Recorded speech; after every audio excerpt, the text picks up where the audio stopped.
everyone, and welcome to a special Tuesday episode. I'm very excited because we have quite the treat for you today.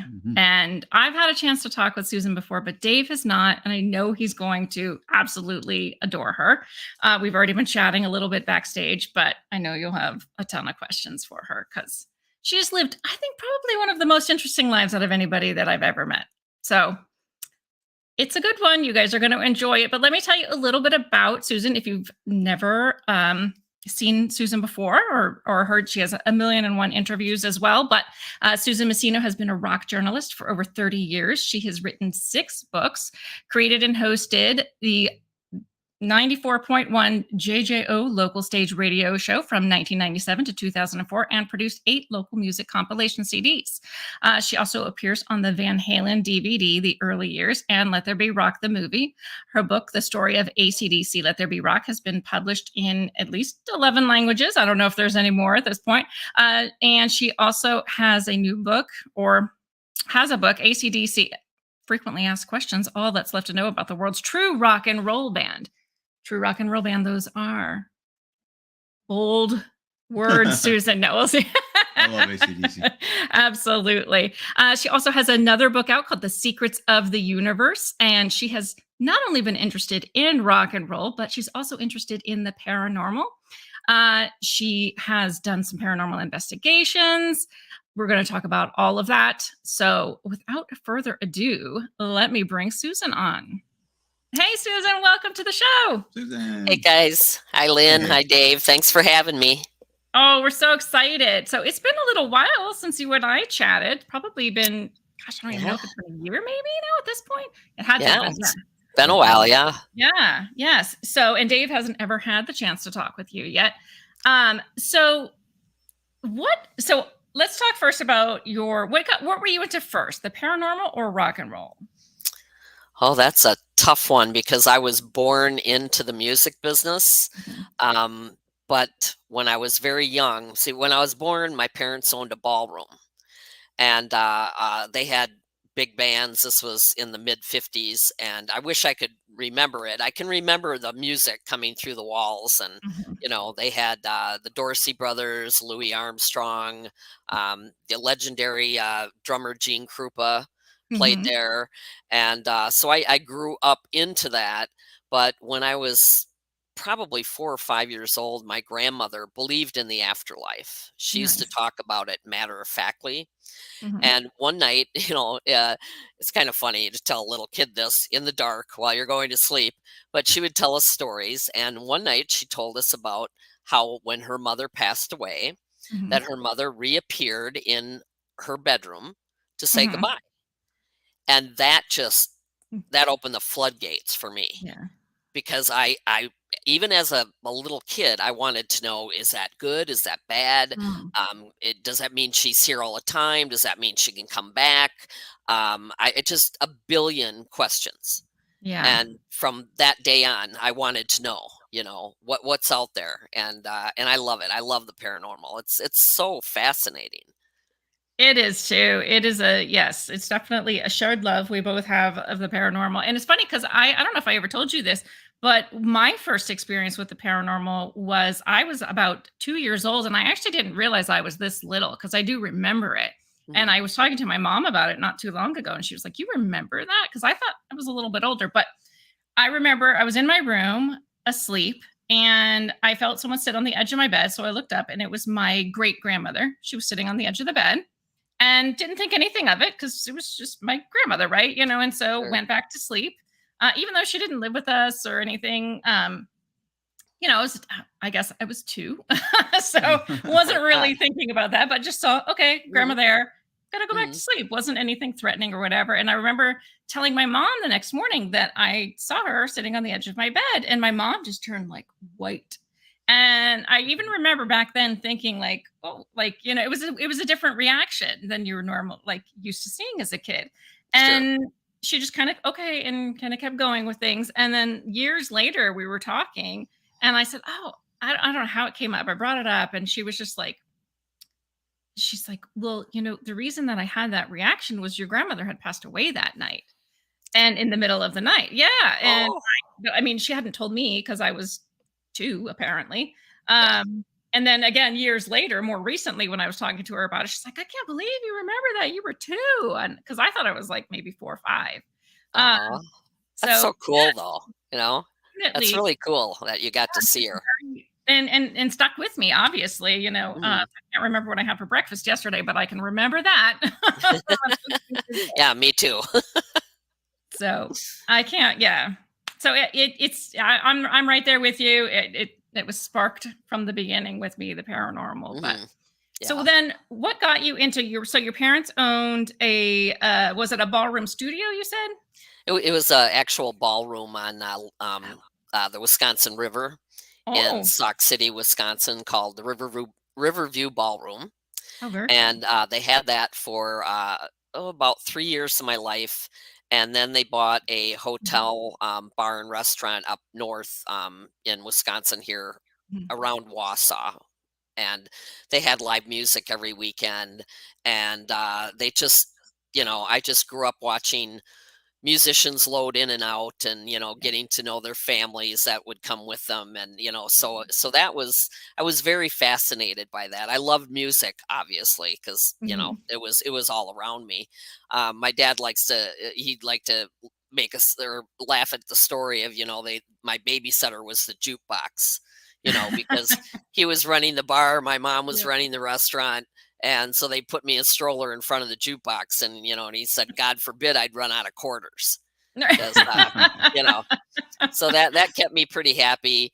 But then when we lived up north, and we lived, in Wisconsin, there's a lot of Mhm. sacred land here Yeah. because of the Native Americans, and we lived close to the Menominee reservation up there, and great people. We made so many great friends, and they would come to, my parents would have live music, and there were no bar time. Mhm. There was no bar time back then, so the band would play till like 4 in the morning. You Wow. know, and so I got to live with that. But when we lived up there, I started having out of body experiences that I didn't know what they were, Mhm. but I would start to fall asleep, and then all of a sudden the door would look like it went, grew to 50 feet, and the windows would go to 50 feet big, and then I would be on the ceiling looking down on myself in bed. And it used to terrify me because I Yeah. didn't know what they were. And then it's funny, I call them entities, but I didn't see them, I could hear them. Mhm. And at night, while I was falling asleep, they would come into my room and tell me stuff. I wish I knew what they were telling me, but I would get upset because I would sit up and tell them to be quiet, because I was afraid my parents would hear that I wasn't sleeping, and I'd get in trouble. So that was my first psychic type of experiences where, you know, I didn't tell anybody about it because I didn't think, they wouldn't believe me anyway. But that kind of started it. And I've had prophetic dreams all my life. Mhm. Um, I'm well, I'd say a psychic empath. Mhm. I pick up other people's energy way too easily. Actually, Mhm. I have to I have to really work at protecting myself. And then, about, I think it was 2008, I met a couple of ladies here in Wisconsin that, what they were working for the Chad Lewis's unexplained research, Mhm. that Chad Lewis does, like Haunted Wisconsin, Haunted Michigan. He Mhm. does all these books. Great guy. And I hooked up with them and I did 3 speaking engagements. We went and we did investigations, and I ended up going to Deadwood, South Dakota, and Bobby Mackey's in Wilder, Kentucky. Don't Mhm. go there. Ah, Don't. don't say I'm that. It's only an hour from here, and I've been dying to Yeah, go. it's just gonna make her want to go more. No, no, no, no. Probably I'm go. honestly, if somebody paid me, I wouldn't go back there. Really? Okay, I've That's heard the yeah. story, but we'll circle back to it. But I don't, Okay. because I want to continue with what you're talking about. Yeah, so I got involved in that, and then I ended up going to Gettysburg, Mhm. and I just, you know, I love everything about it. So I've done a lot of research, and I lived in Savannah. I just moved back Mm, to Wisconsin from Savannah, so I was down there for 7 years, I love it and there. saw a lot. Mhm. My girlfriend saw an entity. My sister saw an entity, and then I saw some pretty interesting things myself. So very haunted city. Oh yeah, Savannah. It's one of those cities you walk into and you're just like, okay, there's more here than what we can see, Yeah, for you can sure. feel it. Yeah, Hmm. it's totally a different energy. Yeah. It's, or like when we went to Gettysburg, Hmm. you kind of drive down into Gettysburg, and as soon as you get closer to the city, Hmm. it feels like you're almost underwater. Like it's such heaviness. So, yeah, Sorry about that. and then I had some very interesting experiences in Gettysburg too. So, Yeah, that's another place that I've always wanted to go, but haven't been to yeah. Gettysburg yet. But I'm Yeah, dying I to would go I would there. recommend that. That Yeah. was very fascinating, and very sad. Hmm. Very sad Yeah. because when I went out on the battlefield where the major battle took place in Gettysburg, you can see forever. There's Hmm. nowhere to hide. And Yeah. that's what really hit me was like, oh my goodness, this side and that side, coming up face to face with each other and not really anywhere to hide. Yeah. It was a bloodbath. Yeah. And I don't know who planned that, but when you look at it, you're like, no, this would not be a good time to meet up. Okay, Yeah. there's no ground cover, there's no woods to hide in, there's not a lot. Well, there are some woods behind the battlefield, Yeah. but it just it kind of was shocking to see how wide open it was, and Yeah. how horrible that must have been. So, Oh, I can only imagine. So did you see anything? Did you have any like interesting experiences while you were in Gettysburg? oh yeah, yeah. Yeah. My friend who had been there many times, Mhm. he took me out on the battlefield, Mhm. and we were walking for about 2 hours, Mhm. possibly. And literally by that time, I could taste blood in my mouth, Oh my gosh. and I just told my friend, I said, I can't do this anymore. I have to get Mhm. off this ground. And there were certain places. There's a place where there were like two big rocks that people could hide and shoot from. It called it the Devil's Den. Mm. And he's like walking all over it. I wouldn't walk in it. I wouldn't Yeah. go inside that area at all. Mm.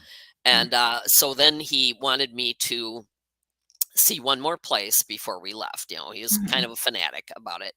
And so we went to, I think it's Silver Springs. I might be wrong with that, but it's not far from the battlefield. And it was another place where a big massacre happened.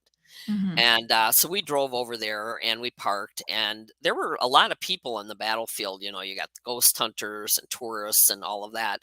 We get over to this area and there's nobody there. I Mm. mean, it was just us.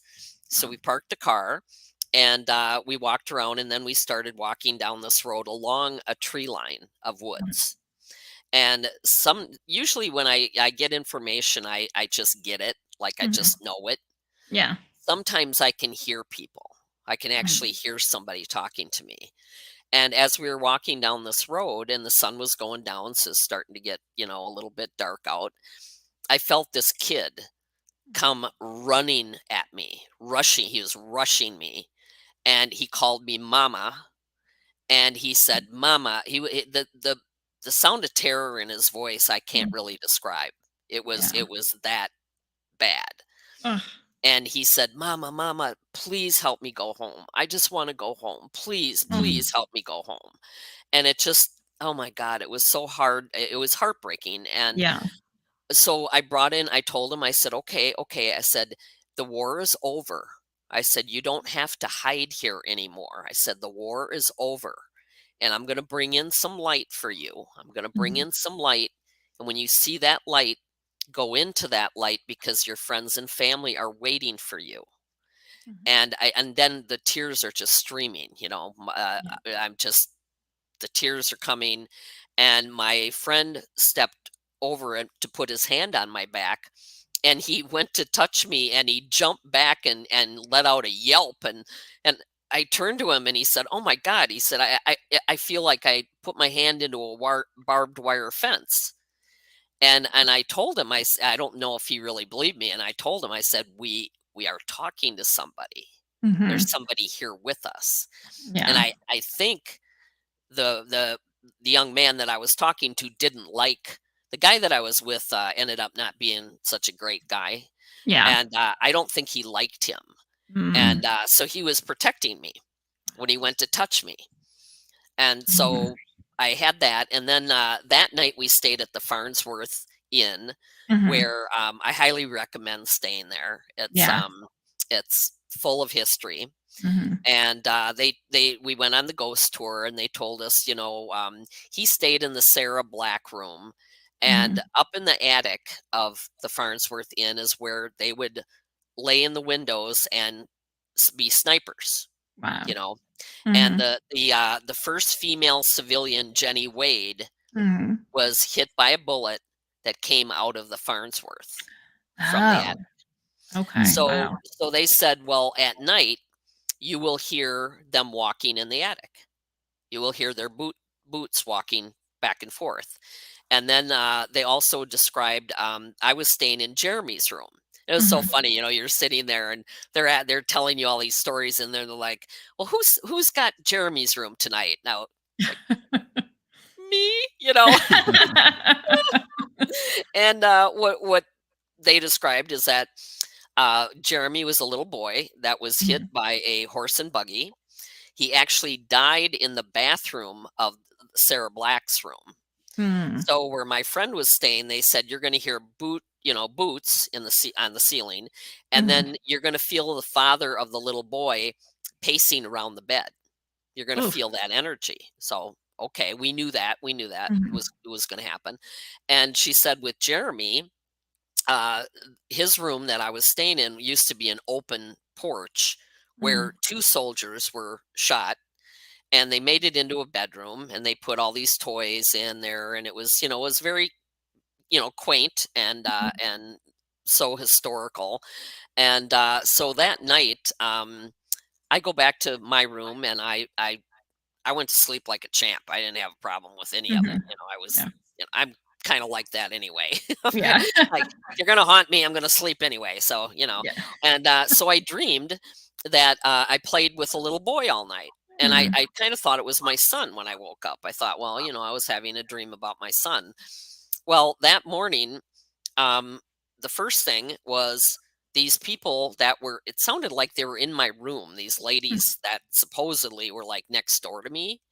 They woke me up just by talking. And I thought, geez, what, the walls are paper thin, obviously. And so I fell back asleep. Next thing I knew, a little boy and a little girl running through the halls. They're banging doors. They're laughing. They're making all this noise. And I'm laying there, and the sun's out, so I'm laying there thinking, can't you guys go outside and play? It's not a bad day out there. You might want to go out there. And so I go back to sleep again. Next thing I know, my buddy is banging on my door. And I open my door, and he's all dressed. He's got his coat on. He's got a suitcase. His eyes are like this. And he said, I didn't sleep a wink last night. And I said, why? And he goes, well, I could hear him. I could hear him in the attic. And, he went through the whole thing of what he said he was going to hear. He even recorded it. He had a recording of it. And I said, that they told you that was going to happen. And Right. So, I mean, really? And he was supposed to be the one that was so into Gettysburg. And so I got ready. I said, I'll meet you when I'm ready. And, we went to check out. And I mentioned the little kids to the lady at the front desk. And she kind of laughed, and she said, we don't have any kids staying here. And I said, no, there was a little boy and a little girl. And she goes, oh, that's Jeremy and Sissy. Everybody hears them. Wow. So, and another thing was there were toys everywhere in this room. And I noticed before I left that there were 3 toy soldiers laying down. Mhm. on the shelf that were standing up the night before. Oh, wow. So I I thought had a that was busy night. interesting. Yeah. Oh, yeah. It was fun filled. It sounds like it. Yeah, yeah. So, but it wasn't scary to me. Yeah. For me, if I would have heard the guys up in the attic, I would have gone up. I would have gone back up there Me and tried too. to talk to them. Yeah, Yeah. I would have tried to talk to them to see if I could get to communicate with them. But you know, Yes. but my buddy he was scared witless. He was just, Yeah. It's and so funny. I'm like you. If I hear it, I'm gonna go like, "Ooh, let's go talk." And I know. I Who will go is it? rushing in head first. Like it doesn't bother me in the slightest. Some people just get like really creeped out by it, I guess. Which is Well, like I try to understand, but it's so foreign to well, me. he was told. He was Right. already told. If you're in the Sarah Black room tonight, this is what you're going to Yeah. experience. Right. And he had it recorded. I heard it on the recording, That's and cool. it's fascinating. Yeah, I think so So too. yeah. Yeah. So I would definitely go back there. Oh, That it's just such an amazing place, yeah. very filled with history, and so I Yeah, enjoyed it. I can't wait to go. We were talking about Mhm. maybe trying to do something this summer with some friends of ours. So Mm. we'll see. It would be really, really good. Which I've converted her. It's a husband and Mm. wife, another couple. Oh, She was one of those people that was terrified. She's the one now that's like, "Are we going to do any ghost hunting this weekend?" Like, yes, Haley. oh, yes, very cool. Yep. Yep. So they came here. The last time we did was actually here in our house. We have a ghost here Oh, in our okay. house. Yep. I got a video. I'll have to send it to you of the Oh, microphone. Of it turning. I don't have like, I wasn't looking at the microphone when it turned, but mm, I had the headphones on. So I was monitoring while I was looking at something else. And I heard someone handling the microphone. And so I oh, turned and I was like, I'm pretty sure that was facing a different direction. So then later I went back and looked and it was, and we Mm. tried for like over an hour or more to debunk it. Couldn't make it yeah. turn the same way that it was. It was Mhm. really crazy, but Oh, yeah. it's a lot of fun. I love it. I absolutely love it. Okay. Bobby Mackey's. We'll use Bobby Mackey's as our transition. So we'll talk ghosts and then we'll move to music. So Well, tell us about yes, Bobby Mackey's. I went to Bobby Mackey's with the ladies that I talked about that Mhm, got me involved with their group, and we met up with a team from the East Coast, mhm, and there Keith Age was there, and and my friends Dawnette Springer Cook and Tamara Springer Gleason. Those were the two mhm, girls that kind of brought me into the fold, and we went down there with their cousin Chad. So we had a guy with us, which came in handy later. mhm. uh, Great guy. But we went to Bobby Mackey's the night before as a meet and greet to meet all the other ghost hunters, and we streamed live on the internet the next night, and they had a radio, what is it, Shannon Sylvia and her Mhm, husband Jeff, they had a radio show at the time, so mhm. they were live during it, and very, very exciting. But the night before, we went there, and I didn't take it seriously. I had people tell me not to go there. I Yeah. actually had people email me and say, it's the gates to hell. You don't want to go there. And I'm Right. thinking, sure it is. Yeah. How bad can it be? Come on. So we went there the night before, and I wasn't into protecting myself Mhm. and keeping, my white light strong, and, my aura, or if you will. Yeah. I didn't think about it.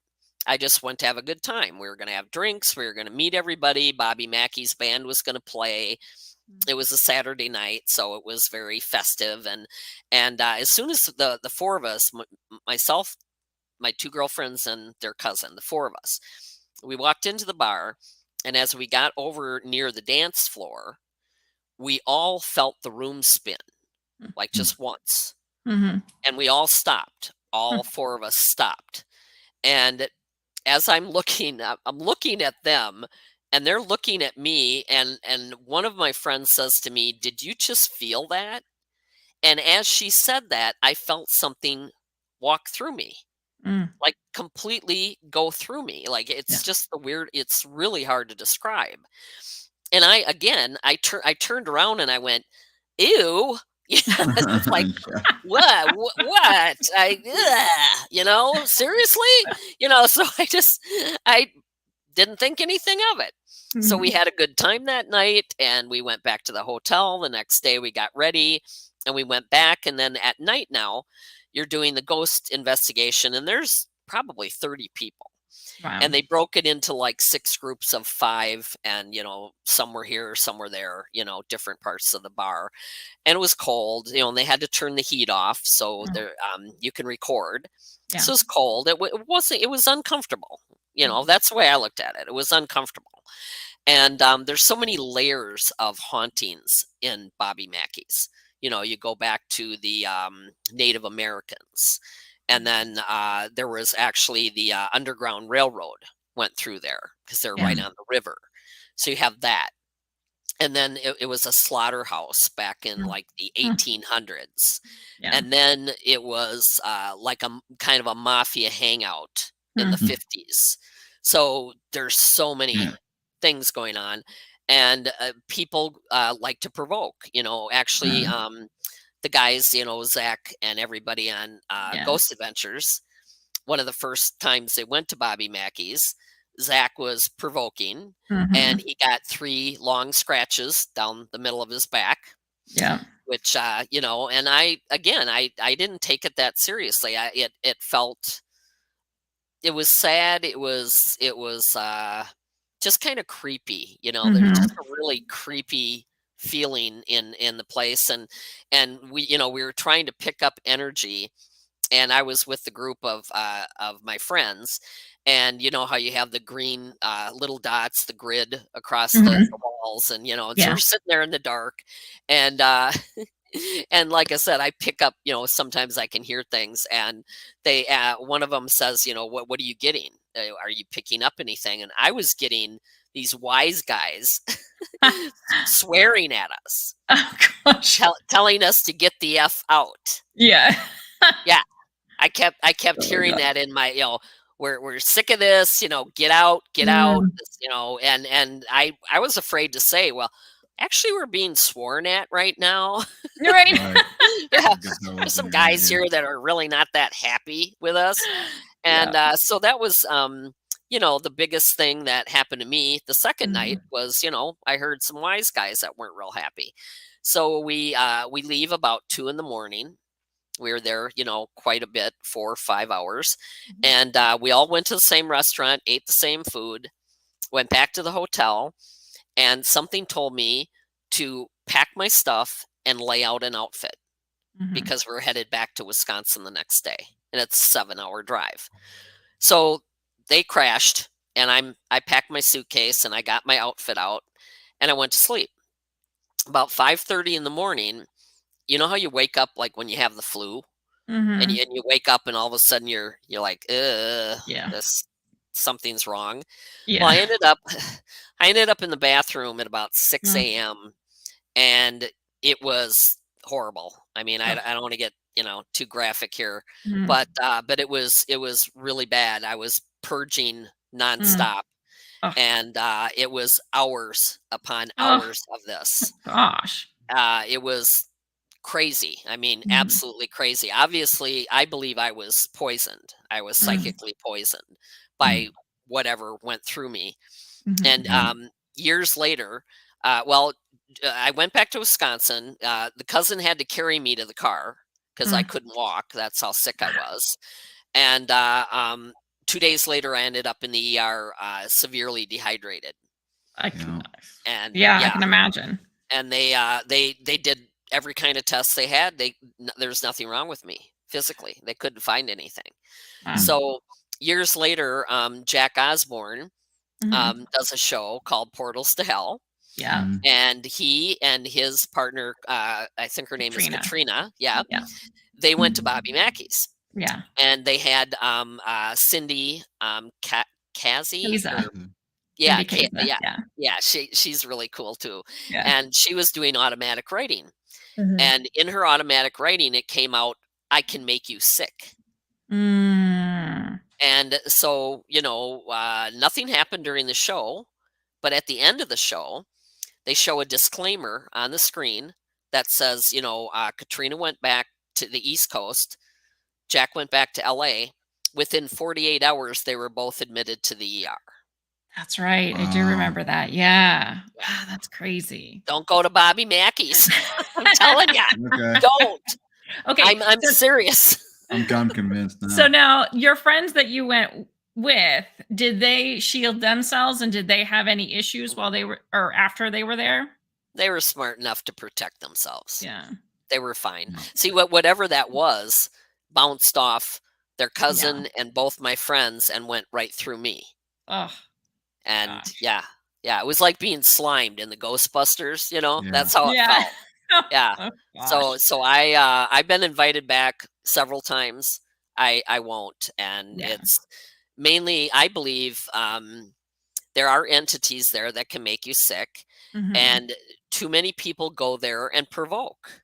Yeah. And I don't believe in that. That's a very big mistake. If you're going to investigate or research any place, do not provoke, right. because they will answer.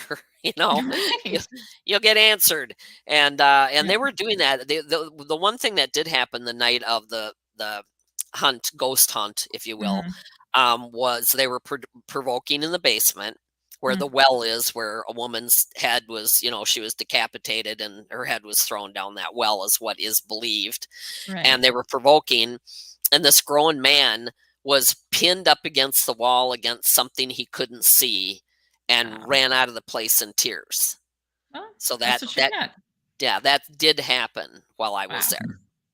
That's crazy. So I'm surprised that the staff doesn't. I mean, maybe they like it because it's definitely dramatic, but I'm surprised that a lot of places will have a rule, that they don't want you provoking. So it's. I hate to say it, but they make a lot of money off of this every weekend. Yeah. And so, Zach, for a while, Zach and his team wouldn't go back to Bobby Mackey's. None of them.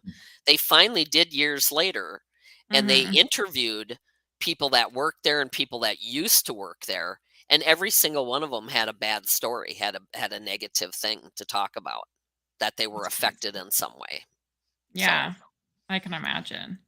Yeah, it's crazy. So, yeah, I know you live close by. I know. Go to Gettysburg instead. Yes, yes. Well, Waverly Hills isn't too far from us too, so I think it's like 3 hours. So we'll go my there. God. Those are my people. I used to be a therapist. I can deal with the insane asylum. Yeah, that one place, Waverly. I don't know if I'd go in there. No. I don't think so. When I first graduated, I worked at an old state hospital. When I was there, it was turned into, they did have outpatient, and we did have a locked unit, but it was a part of Harvard Medical School, and we did research, like psychiatric research. Okay. So all of our offices were in the old rooms, and it was yes, it was a very creepy vibe, but I kind of loved it. It looked like it probably should have been torn down already. It is now. I was very sad that it got torn down, but it just had so much history. But it was creepy. It was definitely creepy. But I'm kind of like, you know what? Those are my people. I love them. Well, yeah, for me, I think for a place like Waverly, for me, it would just be too sad. Yeah. I would pick up on a lot of the suffering there. Yeah, absolutely. See, that's the difference. I'm not an empath. So yeah. Unfortunately, I'm a sponge. I like soak it all up. Dave can be like that too. I am like what you talked about too, claircognizant, where I just receive information, but I don't have the emotional side of it. So I think maybe that makes me a little more okay with places, because I don't get that. That's I think it would be very difficult. Yeah, if you're experiencing their emotions, I think that would definitely make it much harder. Because I've never done I had a chance to go to the old city jail in Charleston, South Carolina, and nope. Nope. Well, I went to the Ohio State Reformatory last summer. That was really cool. Oh my! It was where they filmed Shawshank. Oh wow! Oh, yeah. okay. So there was the movie history too, but it was a really cool place. Yeah. Yep. Yeah. Fascinating, you know, Yeah. how much energy a place can hold, you know, Yes. and how much residual energy and even current energy that's still there. Hmm. So, Yes. But you know what? The worst place in there was the chapel. ooh, really? At least for me. For Oh me. my But then, goodness. like, I was joking around because I'm a witch. I've been a witch for 20 years, and I was like, maybe they just don't like me in here. Nobody else seems to have a problem with the chapel. Yeah, that could have been a little bit of it, but Could you have know, been. I was like, whatever. oh, I'm gonna throw up. We need to move on. Oh no. Solitary, totally fine. The chapel, not so great. Oh, yeah. Well, you know, I did an investigation with a friend in a cemetery in Savannah about a year ago, maybe, and he picked up a little, you know, like mausoleum house Mhm. thing that he wanted to, you know, try to clear or whatever he was doing, and and all I could hear was somebody yelling at us, going, "Blasphemers! This is blasphemy! Blasphemy! Get away from me!" You know, and Oh I'm my like gosh. standing there going, are you done yet? Because I'm Right. really done. I'm done. I'm tired of getting screamed at here. And I think we should probably move on to a different, maybe even a different cemetery. How about that? You Right. Think I'm getting the vibe that maybe they're not liking us. know?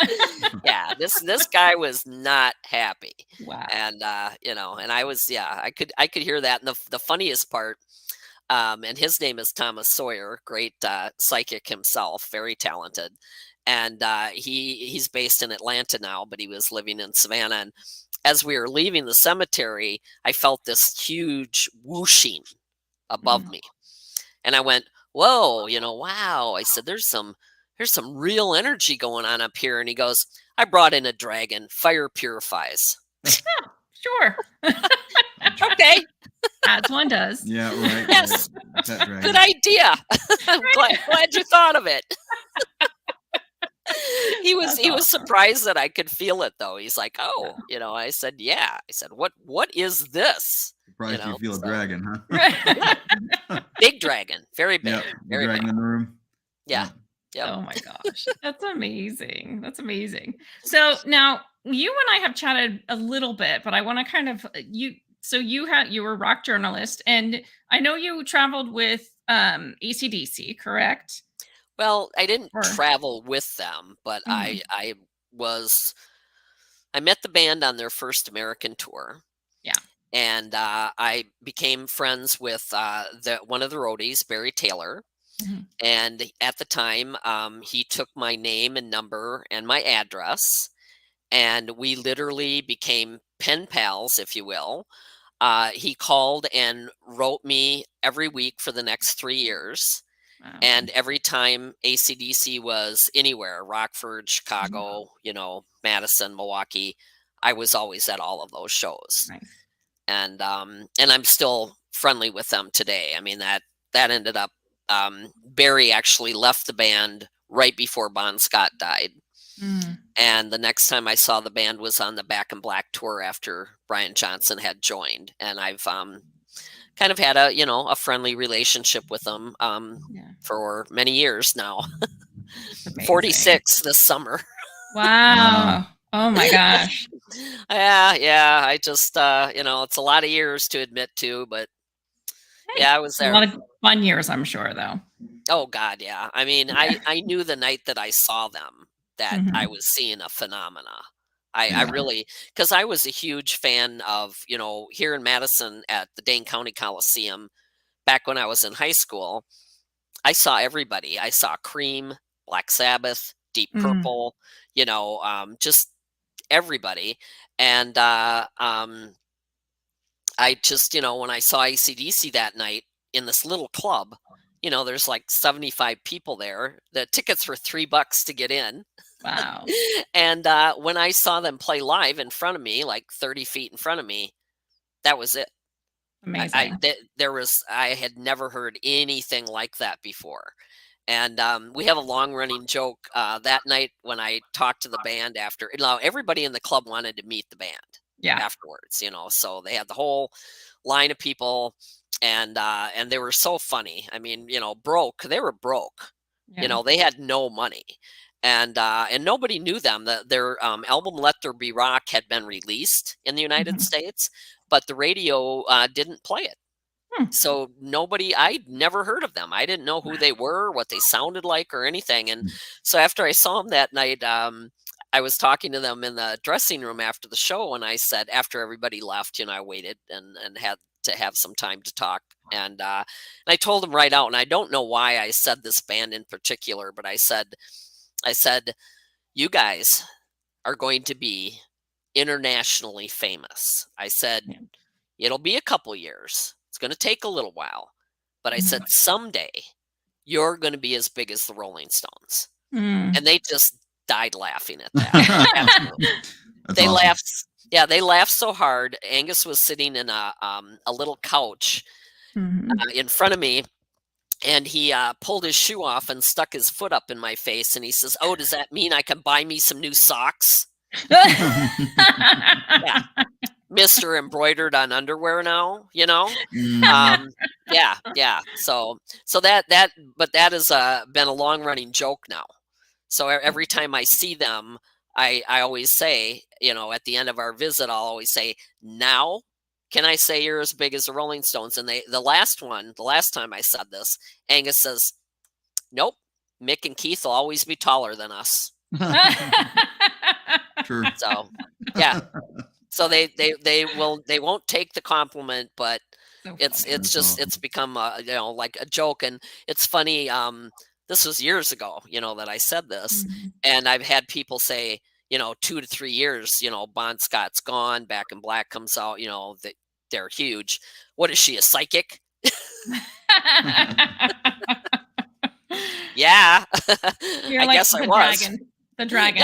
Yeah, I could pick up dragons. So, but back then I wasn't actively into that. Yeah. And that's just what I said. I just told them right out. And I didn't know that they idolized the Rolling Stones. I didn't know their background at all. And I said, someday you're going to be as big as the Rolling Stones. So amazing. Oh, you were right. Yep. 50 years later. Cool. Was still doing it. Yeah. Was Angus doing the when you first saw them? What was he doing? The schoolboy thing and the striptease yet, or everything? It was so funny because they had a 1-page biography, a little bio, and it said they had gone to the United Kingdom before the U.S. So it said that they had started brawls from one end of England to the other.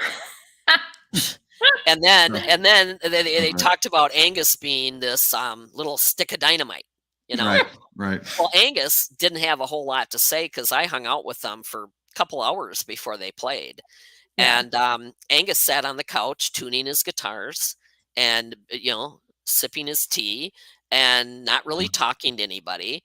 And I kept looking at him thinking, stick of dynamite, really? I mean, come on now, because everybody else was chatty, Malcolm was chatty, Bon was, making fun of things and making me laugh and all of that. But when they came out on stage, the first time Angus fell down, I thought he tripped on something. Right. I did. I was like, oh, and then when he did it again, I thought, well, that's strange. And then, then it spinning around on his back and, doing all this stuff. And I just, I call it love at first scream. Right. They lit into live wire, and the rhythm section starts that out. And then, Angus comes in and the spotlight comes on, Bon's standing there, tight jeans, no shirt, starts the first line of live wire. And that was it for me. I mean, the hair on my arms stood straight up. Yeah. And I just electrified. I was electrified by them. And I've been a crazy fan ever since. So yeah, those guys have that effect. That's for sure. I love those guys. Did your parents, did they book the national acts and stuff like that, the ballroom they owned, or? Just during the ballroom years. Okay. And that was in the 50s. So, they had like Louis Armstrong and people like that played there. Yeah, amazing.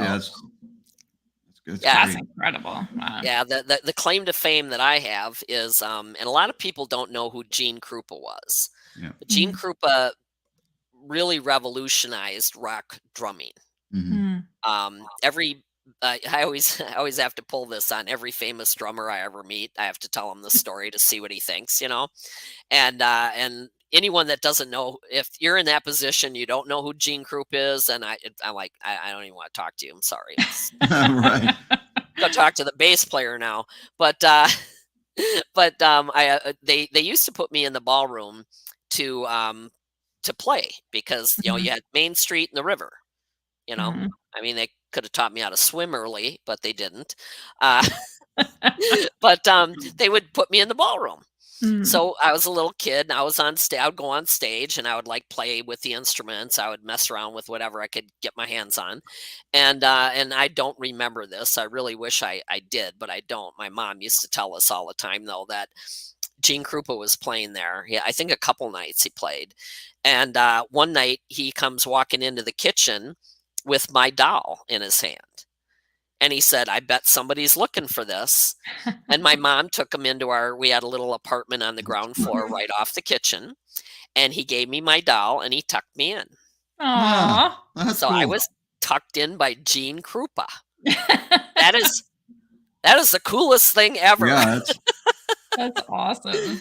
Yeah. If you ever get the chance, get the movie, The Gene Krupa Story.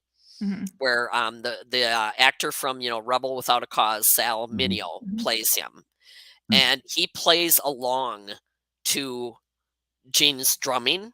Mhm. Mhm. I don't know how he does it.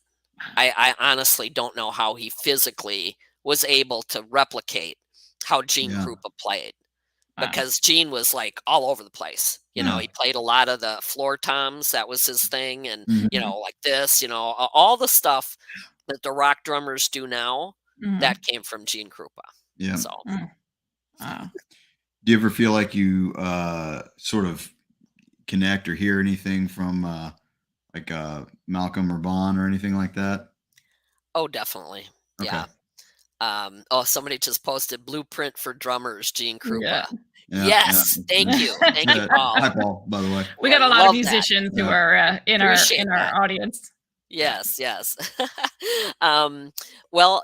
I do. Bon actually recently showed up. I was visiting my sister in South Carolina a couple weeks ago, and Bon shows up very vividly, and the whole dream is him, and we Mhm. have a lot to talk about. I Yeah. Mhm. never remember what we talked about the next day, but it's always something that comes up for me in the future. Hmm. He did that before I got the contract to write the book Let There Be Rock. Wow. He showed up Okay. at my house in my dream, Hmm. and we spent the whole night talking. And again, couldn't remember what he had told me. Mhm. But then just a couple of months later, I get discovered by Music Sales Group, and they're looking for somebody to write a biography of AC/DC, and Hmm. it all fell into place. Malcolm, I've also seen since he's passed. Mhm. He's comes by to say hello once in a while. Aw. Bon is always has more information for Hmm. me. Okay. I like to think that Bon. I think Malcolm looks over me too, but I think Bon Mhm. is definitely kind of a guardian angel for me, Mhm. because Yeah. he just, they. It's amazing. I mean, I met them. I'm a reporter. I'm a writer. I didn't have any romantic relationship with any of them, and Mhm. which I think helped me in Yeah. the long run. And they've always treated me like a little sister. Him, Aw. Malcolm, and That's Angus. cool. We pick on each other. Mhm. Mhm. You Mhm. know, and so but yeah, Malcolm. I saw Malcolm maybe a couple months ago, but I can't remember the Mm. details of it. But Bond just recently, though, he just showed up. Okay. So I'm kind of looking forward to what this means, because it's always something. But Yeah. I won't know. Yeah, It I sounds won't like know for Bond's a while. maybe like orchestrating behind the scenes for you. Oh yeah, Could no, he be. always does. He Yeah. always Yeah. does. Yeah. That's awesome. Amazing. And you So you did you meet the guys from Van Halen as well? I know you have, I think, written about them as well, correct? Oh, yes, yes. Oh, yeah. Me and Van Halen. Oh my God. I still get interviewed about that too, because let's see, working at a local paper. I'm in love with AC/DC, Yeah. so that's all I can think about. But we get this about February of 1978. We get this red vinyl album in the mail at the paper that I was working for, Yeah. and it had 4 songs on it. It was Hmm. a band out of California, a couple of brothers called Van Halen. Yeah. What's this? We put it on the turntable. It went to, I think the first track might have been Eruption. Mm. And I mean, talk about, half your brain being blown out of your head. Right. I mean, we just stood there in shock, like really shock, like what and who is this? Yeah. And so they went on tour with Montrose and Journey, and they're going to play Madison. So we're, over the moon about this. And they were to play the Orpheum Theater downtown. And the Orpheum Theater decided they didn't want 3 bands on the stage that night. They bumped Van Halen off. They gave them the night off. When we got that news, my editor, Michael St. John, I dealt with the record companies. That was my job, to get, the tickets, backstage passes, set up the interviews. So I talked to the record companies. And right away, Michael says to me, he goes, call Warner Brothers and see if you can get them booked into a club. Mm. Yeah. Okay. Yeah. So I call Warner Brothers and I give them this sob story, of saying, they're going to be in town. They're here. They're in Madison. Okay. They cannot sit in their hotel room. They have to play. They have to. And she was like, oh, they love to play. They love to play. And I said, okay. I'm going to give you phone numbers of 2 clubs. One was a Shuffle In, one was Headliners. 2 big rock clubs here in Madison. And I said, let me know. And about 3 hours later, she called me back and she said, well, we booked them into the Shuffle. I hope that works. And I mean, oh my God, you could have heard my scream, all the way to California, because we were, we were just so excited. And our paper came out every other Tuesday. So they played on Tuesday, March 7th, 1978. So we did not, of course, the grapevine, people knew, but it was not announced until that day in the paper. And that night, now this club probably had maybe 500 to 600 capacity. I might be a little off on that. I'm not great at that, but there had to have been 1,000 people there. Wow. It was insane, because it really got me, was on the radio, so people had heard them, knew, what this was. And once they came on stage that night, you couldn't move. I mean, literally, it was you couldn't go to the bathroom, you couldn't get a drink, wherever you were. That's it. And I got to hang out with them before the show, and we took pictures. Now, our photographer for the paper, Tom Giles, he would always get me into the picture at the end. He would take pictures for the cover of the paper. And then he'd always say, jump in. Well, these guys were a little intimidating, to say the least. A little bit over the top. Not Eddie. Eddie was very quiet and shy, and and Michael was super sweet and quiet. David was Dave. And then Alex was crazy, basically. So he was kind of a Keith Moon kind of a character at the time, anyway. So I was a little bit standoffish, and I didn't want a picture. I said, no, that's okay. And they're like, oh, we're not good enough for you. Okay.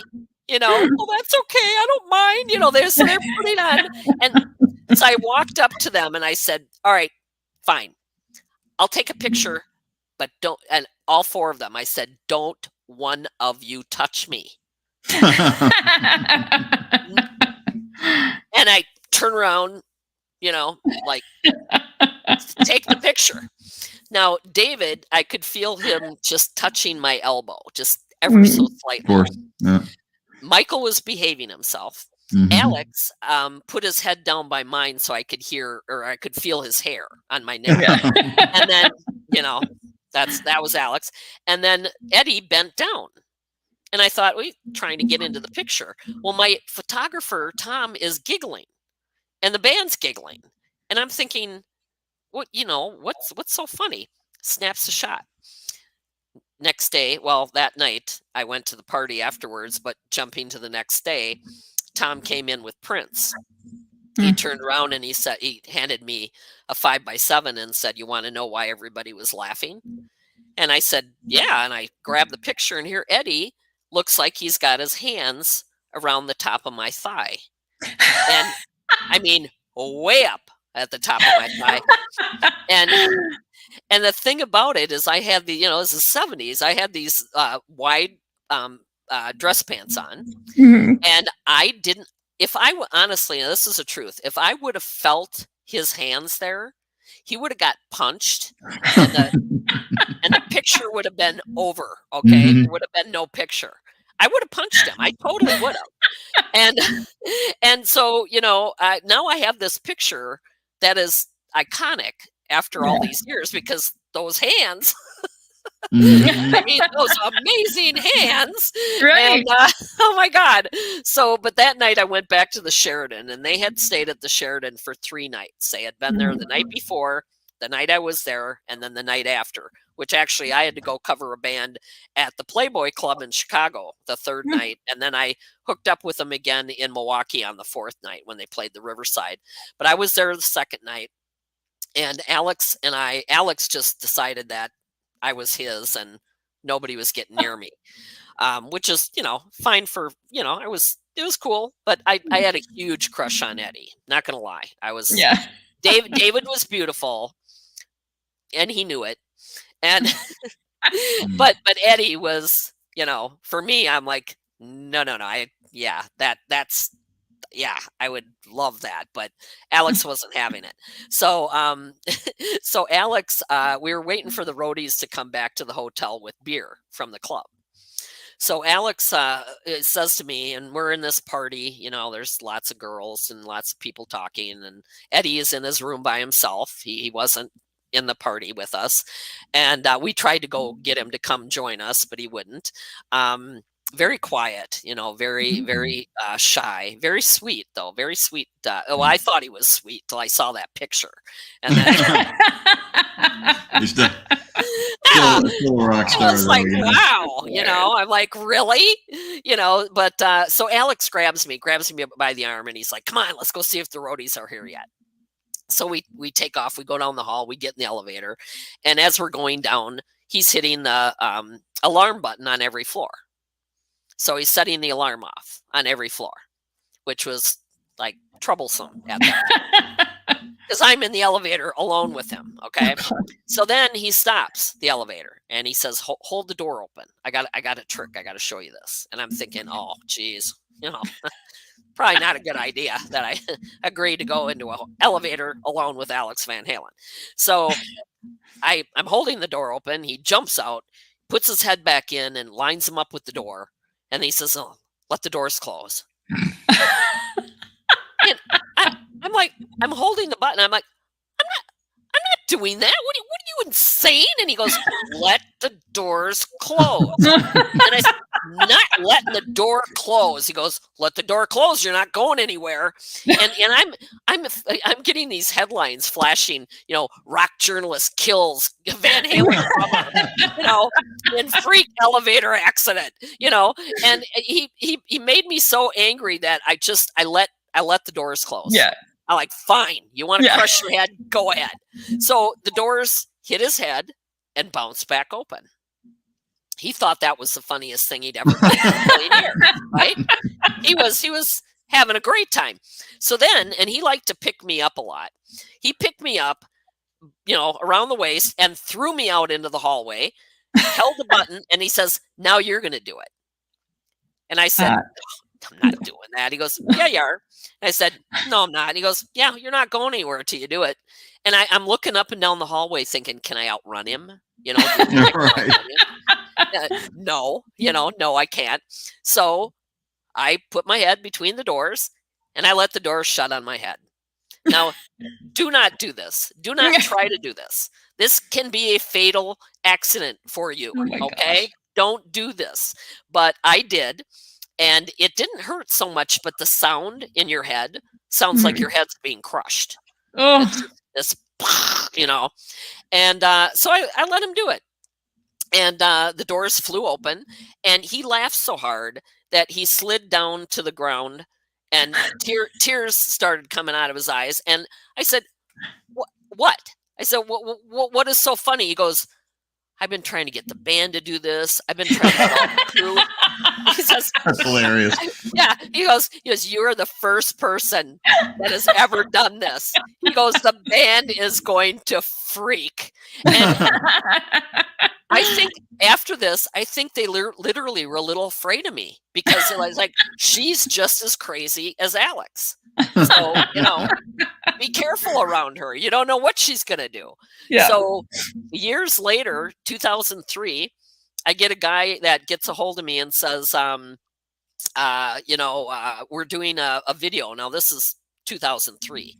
We're doing a DVD on the early years of Van Halen, and we love the elevator story because I had written about it, and we want to fly you out to LA and have you, in the DVD. Now, I thought I didn't take it seriously at all. I thought, this is a serial killer in LA that wants to kill me on camera in his living room. I'm sure.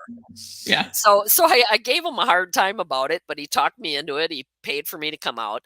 And so I ended up in that. And then that's 2003, jumped to 2021. And I get flown. I was in Savannah at the time. I get flown up to Madison to film frontman David Lee Roth for the Reels channel up in the Roth room in the Sheraton Hotel on the 7th floor. So if you're ever in Madison, you want to check out the conference room that they took some of the rooms that the guys had stayed in and made it into a conference room, and it's all memorabilia of their time there. And they were banned, actually. they trashed the hotel so badly in 3 days that they were banned from Sheraton's for the rest of their lives, basically. Oh my gosh. And on their second album on the back, in the dedications, they dedicate the 7th floor of the Sheraton Hotel in Madison, Wisconsin. So, so they threw furniture out the windows. They did all kinds of things to each other. And, it was fun, but I was only there for one of the nights, and thank God. I don't know if my head could have taken a second. Probably. I love it. That's what got Alex all fired up with the elevator trick. Yeah. He was absolutely beyond excited. That's so funny. And I'm like, no, you're telling me nobody else has done this? Right. That's funny. Oh, I was so mad. I was just so mad at him because I'm thinking, why? Why did I do such a thing? But again, I'm in the history books now. There you go. It explains so much mentally, though, smashing your head in an elevator door. Don't do it. Don't do it. No. I always tell people that. Do not do that trick. That's not a funny trick. That could be a very bad thing. I don't want to put my head between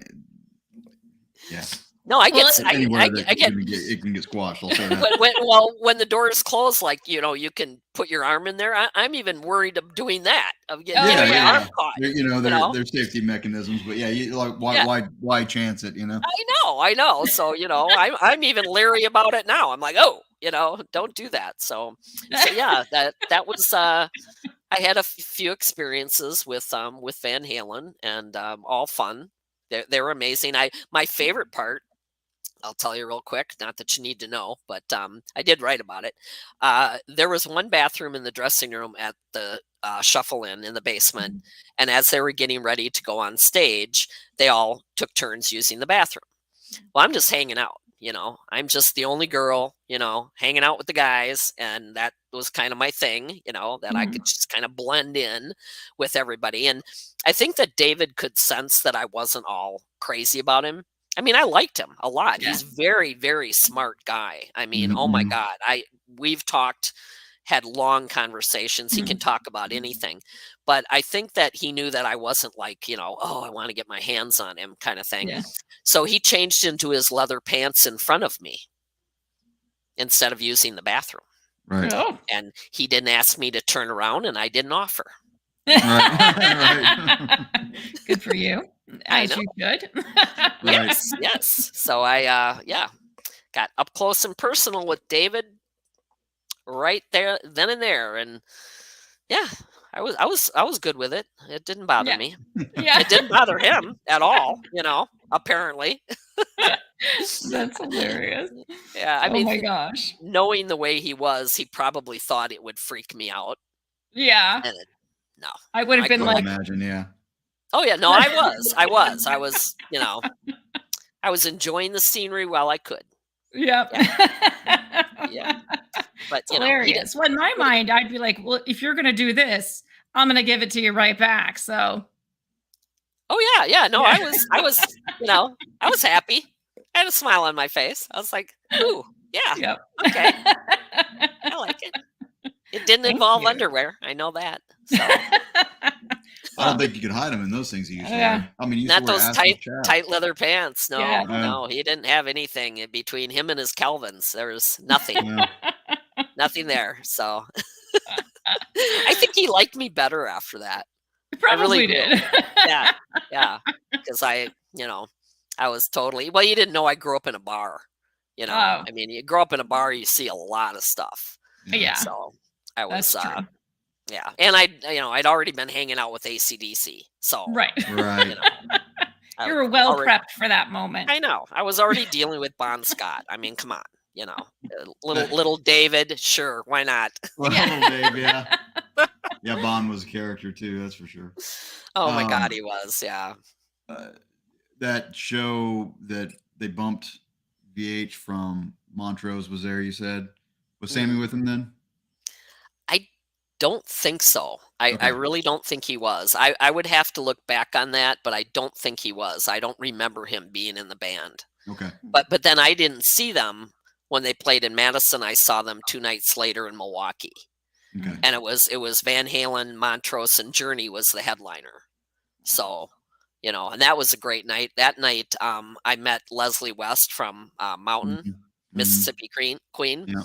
He was living. He's from New York, but he was living with his manager in Milwaukee, recovering from a heroin addiction. And he came out. I didn't know who he was. My editor Michael was there, and he goes, "Oh my God, that's Leslie West," And I said, "Mississippi Queen, Leslie West," and he's like, "Right there," So I went up and I introduced myself, and believe it or not, he goes, "Ah, I love your articles. I read the paper every 2 weeks. Charlie brings them home, and he asked me for my number, and he says, while I'm here in the Midwest, I'd really like to, keep up on the local scene and stuff. So can I call you?"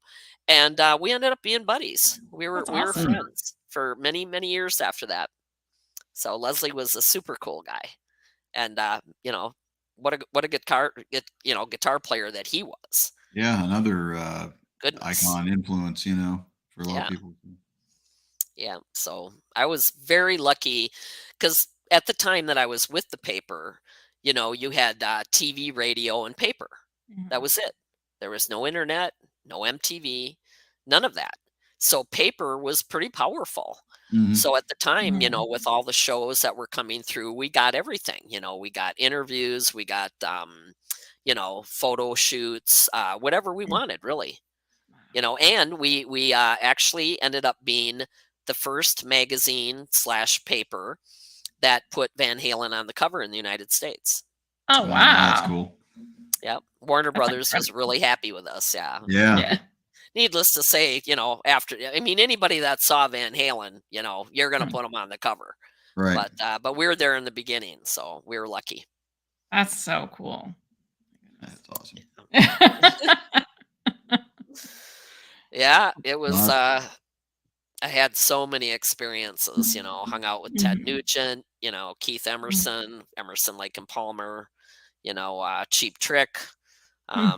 Used to work for them for a while. I worked for ran their fan club for them. That's right when cool. Live at Budokan took off. Yeah. Their manager, Ken Adamany, lives here in Madison, so I worked for them for a while. And it was just, it was an amazing time to be part of the music business. Yeah, a lot going on. Mhm. A lot of innovation too, like you're right at Oh the heart God, of yeah. all that stuff. Because I mean, Yeah. those are classic times, classic moments, classic Mhm. albums. The Oh, Budokan, everything. obviously Yeah. VH1 and all that, VH2, all Mhm. that stuff. It's just Yeah, yeah, it was, and we knew, even though, I was 21 when I started. I was, an absolute kid off the street, had no idea what I was doing, just winging it.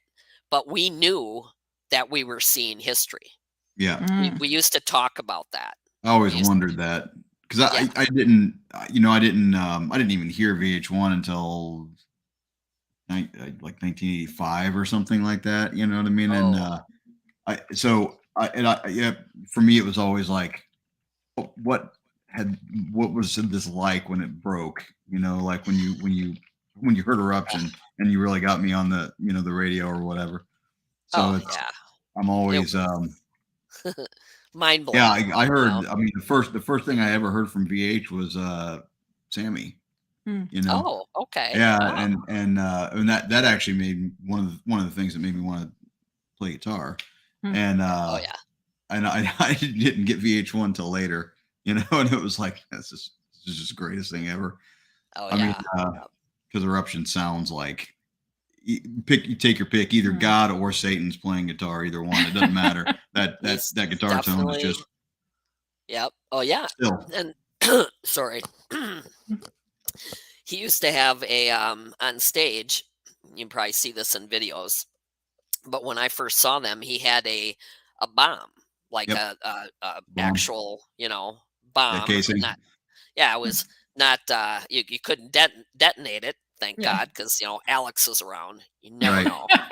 So, but yeah, he had all his gear in this bomb up Mhm. on stage, and then Alex had the double bass drums, Right. welded together, so he had four bass drums. So and just the way they played, I mean, all of them were exceptional Mhm. performers. Aside from Eddie being like an alien. I mean, really, he was. Right. Who is this? What is this that he's doing here? Yeah. And so it was just to see it, live. I saw them in a bar like a couple times before I started seeing them. I remember when they got on tour with Black Sabbath, then I saw them, playing the bigger arenas and that sort of thing. But to be able to see those guys, especially with AC/DC, how many times I got to see them in a bar, you know, Yeah. Yeah. unbelievable. Having, standing 6 feet in front of Bon and him winking at my girlfriends and, you know, being So Bon, it was really a wonderful time at, when you, I, so oh, I'm go sorry, I ahead. didn't mean to cut you off. When you No, that's saw good. them in the clubs, were you kind of like off stage or were you out front? Right out front. Right out Like, front? right Okay. right in front of them. Yeah. Yeah, the first time I saw them, they were literally, like, 30 feet in front of me. There Okay. wasn't that big of a club. And, I'm always curious because my question is like I would love to go back and hear Ed's amp, like the amp, the Marshall mhm, Plexi, the famous Marshall Plexi, like mhm. actually in person. You know what I mean? And I always Oh, wondered, did you get stage volume? What were you hearing in the room at the time? oh, I mean, they sounded like the album, they Yeah. they were so spot on, and their sound was otherworldly, if you will. Hmm. Hmm. And it was just David, doing his jumps, and Eddie, and I think personally, I think Alex Van Halen is one of the most underrated drummers in Yeah. rock. He is amazing, just as amazing as his brother in a lot of Yeah. ways, really. Yeah. So just, yeah, to see that level, Mhm. of musicianship alone was stunning. It was, aside from the fact that, they were so fun. They Yeah. were Yeah. just they knew, I said this in the video I did in 2003. They were like, yeah, we're going to be world famous in about 15 minutes. You know, they had that. They knew it. You know, they knew it. I mean, AC/DC knew it too, but not in that kind of a way, I guess. VH had that "we're going to conquer the world" kind of tude. Yeah, well, they knew they could. Yeah. I mean, who wouldn't be able to? The way that they sounded, Sounded and you know, and they had the goods, as they say. You know, they knew they had the goods, and so it was kind of cute that they were, you know, they and you know, like I don't know, it just there's a lot of overblown stories about Van Halen, you know, like the brown M&M thing, and you know, that sort of thing. But you know, they like to trash places. It was something that they did something at the Sheridan that I don't know if I can get this right, but okay, David gets into Eddie's room and takes all the furniture out of it and leaves. That's already funny. I don't know how this worked out, but so Eddie comes back. Let's see, he had like one of them had screens but no furniture. And then the other room had no furniture but screens in the windows. And so when Eddie discovered that his room was missing all of his furniture, he went back downstairs and pretended he was David and said, "I need a key to David, my room." And so then Eddie went back up and did the same thing back to David. So, you know, I also know that they had so many, the police were called so many times to the Sheridan that they had a patrol car in the parking lot. Oh my gosh. Yeah. And they took and they did this throughout their tours. Like they called it fishing. They would take frozen fish and they would duct tape it along the ceiling. They did in the Sheridan along the ceiling of the hallway, and then it melts and drips on people. So, that's just gross. Yeah, they enjoyed a lot of things like that were just you know, the funniest thing, the first night, Alex told me that, you know, they had all these girls, you know, of course, women everywhere, and they were in one of their rooms, and the police, you know, kept getting called. So finally Alex, you know, herds everyone into one room, tells everybody, you know, silence, don't make a noise. And he takes Eddie and throws him out in the hallway and locks him out. So the cops come. And they're banging on Alex's door, and Alex is acting like he's asleep. He's not answering the door. And there's no noise, there's nothing. And Eddie's out there trying to explain why the police were called. Like, I don't know. I mean, you know, well, where are all these people? You know, they're being silent. So I guess even the next day, Eddie was still so pissed at Alex for that. He was not happy at all. It was funny. Yeah. Alex was. I love all of them, but Alex and I we had a certain thing. Yeah. I say we were soulmates in a lot of ways because, you know, I think I'm probably the only person that ever did do that elevator trick. I was going to say the elevator doors brought you together. One is hard. Yeah. Yeah. A bond that has lasted forever. So funny. You know. Who knew? Yeah, really. Yeah. Well, you know, it was funny. I guess I was lucky in a way, because I was a tomboy. You know, I grew up in a bar. I was a tomboy. I like to hang out with the boys. They're more fun. I'm sorry, ladies, but I like hanging out with guys because they're just more fun. They're guys, okay? Especially those guys. Yeah, especially guys like that. So I was just lucky enough to know how to, you know, hang and not be like they would talk in front of me and say inappropriate things in front of me because they knew that, you know, I was fine. I didn't, I wasn't all like, oh, you know, I was a little bit with the picture taking with Van Halen. Cause I figured I knew psychically, I knew somebody was going to touch me inappropriately. Well, I mean, if it had to be someone, Eddie's not bad. I'm just saying. Well, no, and I have an autograph because 2 weeks later the paper came out, and we went down to Schaumburg, Illinois to Beginnings, and they played the Loop it was a birthday party for the radio station. And so I got to see him in a club again. Mhm. And we took the papers down there. And so I have one that's autographed by the whole band. And Mhm. Eddie's autograph says, "To Sue, I love your thighs, Eddie." And he's got about 10 exclamation Oh my gosh. points. That's so funny. I'm like, even Valerie Bertinelli doesn't have a picture like that. So That's Right. true. that is It was true. funny. I saw a clip just today. Actually, my buddy sent it to me. An old screenshot of her on One Day at a Time. Mhm. That Yeah, I show. think that's what she was on. And she's got a VH necklace, the Aw, same one Oh, yeah. Ed used to wear. so cute. No, that's personal to me because I gave their manager the idea of a necklace. Did ya? Ah, that's amazing. Yeah, Noel Monk was Wow. their manager. Yeah. And I at the Riverside that night, I was there early and we sat and talked, and he was talking about the next single. And he said he was asking everybody, it wasn't just Mhm. me. But he said, "What do you think the next single should be?" And I said, "Running with the Devil." Gotta be, And he says, Yeah. "Yeah, that's what everybody says." And I said, "And by the way, their logo would be Mhm. like hood ornament on a car, Yep. Mhm. or a Yep. necklace, or Yeah. any of that would be perfect." And then of course I never got a necklace, and then I see Valerie wearing one on TV one night, and I was Mhm. Aw. it's- Man. that was my idea.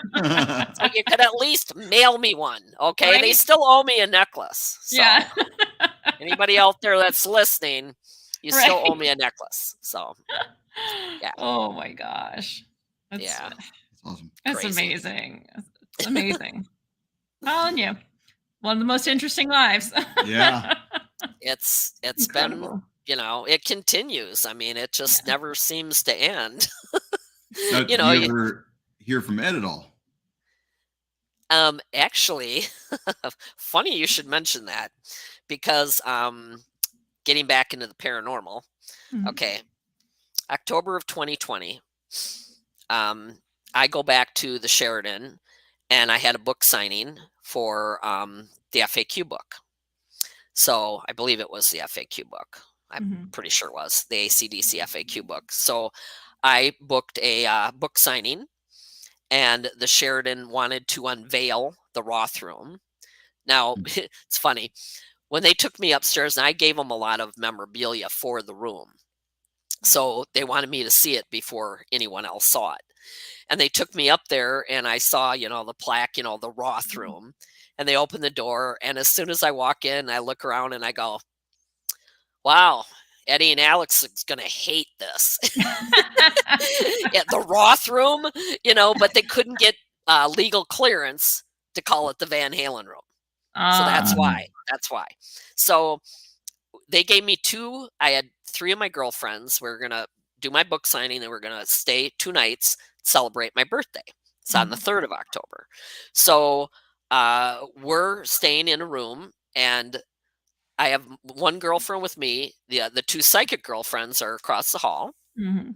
and we had so much fun, but we kept hearing things in our room during while we were earlier in the evening, and I kept calling him Eddie because I was thinking of Eddie Money, Mhm. because I knew Eddie Money too. I partied with Eddie Money's band at the Sheridan. And and Eddie had passed. So I kept calling him Eddie. And I kept saying, "Eddie, enough. All right, we know you're here, okay?" And it just, it was just like a thing.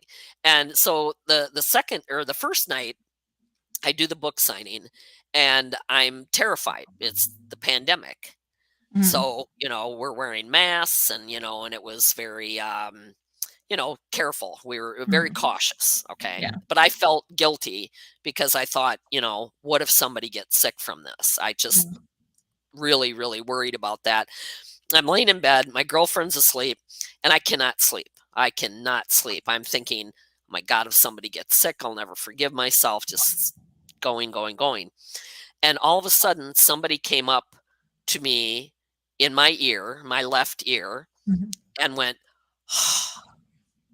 just really audible, where I could feel it on my skin. Wow. I was so tired and convinced it was Eddie Money that I said, "Great. Either go away or climb in bed and help me go to sleep. Right. And I was passed out. That was the end of that. So the next night, we're doing our thing. We had a nice dinner. We partied for, a long time that night. But as we're getting ready for bed, somebody's in the bathroom. I mean, you can hear all these things going on, this clicking, this bumping, this, and I said again, I said, Eddie, I said, would enough. Okay. I said, we hear you. We know you're here. Give it up. Okay. I was getting tired of it. So I'm in bed. It's in the dark. My girlfriend is asleep. And honest to God, you don't ever want this to happen. I am laying there and she lets out a blood curdling scream. And I mean, I'm thinking there's somebody in our room. She's being murdered. I'm next. So, I freeze. And the next thing I know, she bursts out laughing and sits up. And I said, what? This in the dark. I said, what is going on with you? And she's laughing and she goes, oh my God. She goes, this guy, there's a guy. I said, Eddie, right? She goes, yeah, this guy, he came up and stuck his face into my face and scared the hell out of me. Oh my God. And she woke up screaming. So again, Eddie Money, that's who it was. We check out on the 4th, the day after my birthday. As I'm driving out of the parking lot, Jump comes on the radio, which was, a great, thanks for the great 2 nights we had and everything. And then 2 days later, Eddie Van Halen dies. And I now believe that it was Eddie that was messing with us. Because, a lot of times before you pass, you make your rounds, if you will. Yep. Yep. And if he knew that there was a room called the Roth Room, at the Sheridan, like I said, he's gonna hate this. That's so funny. So I kind of think that was Eddie that was messing with us. And I've never, you don't want to be in a dark hotel room and hear your roommate scream like she did. No. It was pure terror. And then she bursts out laughing. That's what the weirdest thing, and I just thought, okay, and she goes, oh my God, this guy, he shoved his face into my face. And I'm like, gee, so after he passed 2 days later, then I realized I was like, yeah, it was probably Eddie, messing with us. Yeah. So, I'd like to think so anyway. Yeah. But so sad that he died so young. Ugh. I know. My buddies and I, we still talk about it. Oh yeah. Yeah. Well, him and Malcolm too. Malcolm Young. Yeah. Oh yeah. Another, another icon. Such geniuses, pure genius, and lost both of them, way too early. So, oh yeah. Yeah. It's, even if they weren't touring or putting out albums, just one of those things. It's like, it's nice just knowing they're there, and now. Oh yeah. Yeah. I just, the legacy that they both, have left us is just so enormous, that it's kind of hard to put it into words, really, It is. It's incalculable because it is. Yeah. So much influence. So many musicians have been influenced by both those guys. Oh God, yeah. And both bands, and it's, and then how many people have heard the music, heard the albums, how many people go out and see other people who are influenced by those guys. It's just endless. Oh yeah. Yeah. It never ends. And, I didn't get to know Eddie like I got to know Malcolm, and Malcolm was such an amazing person, just so smart, so witty, chatty. People don't think of him that way. But I was going to say that actually surprises me because he's normally, we're just watching AC/DC. Of course, it's Angus up front, and he's back there by the drum kit, the whole time, and just holding down the fort, really. But you think so, but he's running the whole thing. That's what I loved about Malcolm from the very beginning, is that I knew he was the boss. I knew that he made all the decisions. Yeah. And he didn't come off that way.